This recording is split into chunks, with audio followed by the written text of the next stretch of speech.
Tips on coping with daily activities after surgery. After your surgery, it will take some time before things are back to normal. In this video, you will learn tips for coping with returning to driving and traveling, and information on using antibiotics for dental and other procedures after surgery. Returning to driving a car after surgery. Because your surgeon cannot observe your driving ability, they cannot give you specific advice on when you can resume driving. Here are some general guidelines. Do not drive if you are on opioid medication. Do not drive if your pain is uncontrolled. Your reflexes should be quick enough for safe braking in emergency situations. Your vehicle should allow for a position that does not compromise your prescribed post-operative hip or knee precautions. Please ask your physiotherapy in your follow-up visit. Despite common myths, there is no law that says that you have to wait for 3 months before you can drive after surgery. Additionally, you do not need clearance from your surgeon before you drive.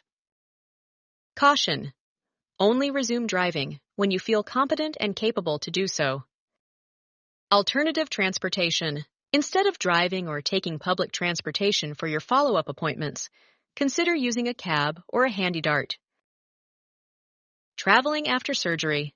We recommend no flights that are over 2 hours in length for the first 6 weeks after your surgery to help prevent the development of blood clots. Ask your surgeon about future travel plans during your post-operative checkup appointment. Antibiotics for dental and other procedures. You do not need antibiotics unless you have uncontrolled diabetes or a suppressed immune system due to medications or severe illnesses. You may provide your dentist with a copy of your discharge instruction booklet highlighting antibiotics for dental and other procedures for their records. If you have any questions or concerns regarding your daily activities after surgery, please discuss these concerns with your surgeon during your post-op follow-up visit. Thank you for watching and wish you a speedy recovery.